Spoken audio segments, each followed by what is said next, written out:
बारिश हो रही है। कमला का सब्जी का ठेला भीग रहा है। सड़कें सुनसान है।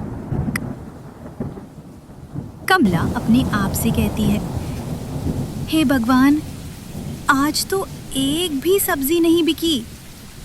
बारिश ने सब गड़बड़ कर दिया। सब्जियां भी भीग गईं।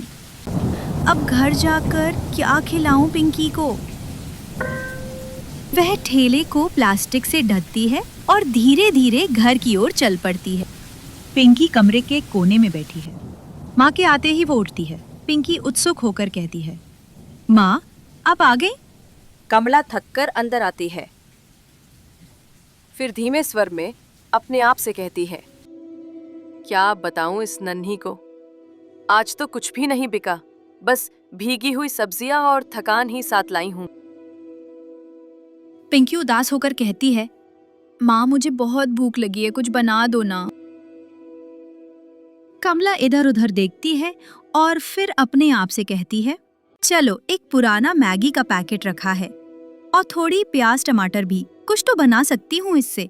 कमला चूल्हा जलाकर सब्जियां काटती है, मसाले डालती है और गर्मा गर्म तीखी मैगी बना देती है। पिंकी पहला निवाला लेकर खुशी से कहती है, माँ, ये तो बहुत टेस्टी है, गरम, तीखी और बारिश में मजा आ गया। वो सोचते हुए मुस्कुराती है।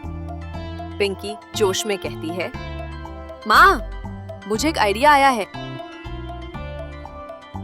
कमला हैरान होकर पूछती है, क्या आइडिया है मेरी चतुर बेटी का?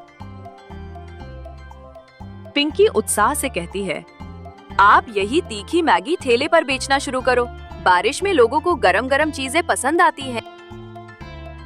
कमला संदेह करते हुए अपने आप से कहती है, मैगी बेचूं?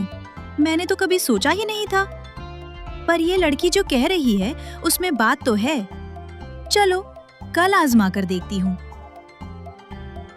कल सुबह हल्की बारिश का मौसम था। हवा में एक अलग सी ठंडक थी।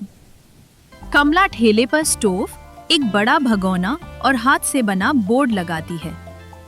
गरम तीखी मैगी 10 रुपए। ठंडी बारिश, गरम मैगी, स्वाद में बड़ी जबरदस्त लगी। सिर्फ 10 रुपए में ले जाओ, मौज मनाओ, सबको खिलाओ। अरे दीदी, मैगी मिल रही है।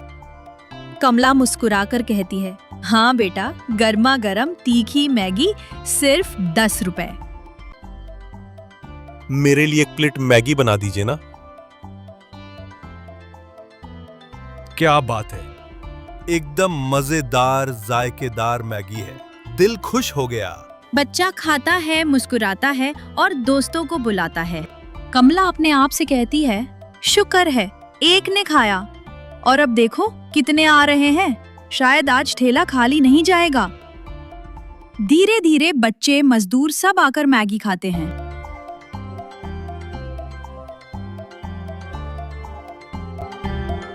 धीरे धीरे समय बीतता है। धीरे धीरे कमला की बनाई हुई मैगी पूरे इलाके में मशहूर होने लगती है।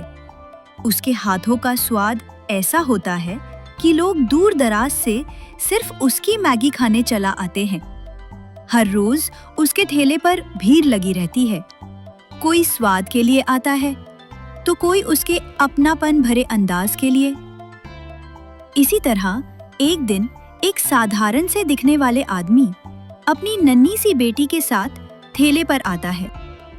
अरे वाह, इतनी स्वादिष्ट मैगी इस मौसम में खाकर तो मजा ही आ गया।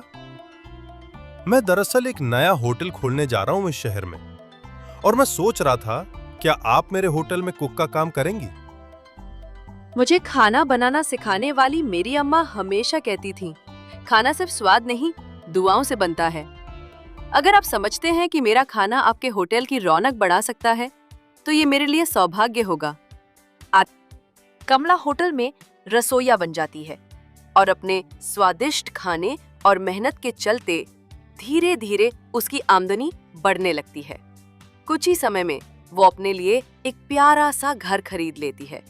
ऐसा घर जिसमें सारी सुख सुविधाएं होती हैं। मैंने कहा था ना माँ, यही तीखी मैगी एक दिन हमारी किस्मत जरूर बदल देगी। ना मुस्कुराते हुए कहती है, तू ठीक कहती थी पिंकी, इंसान को कभी उम्मीद का दामन नहीं छोड़ना चाहिए।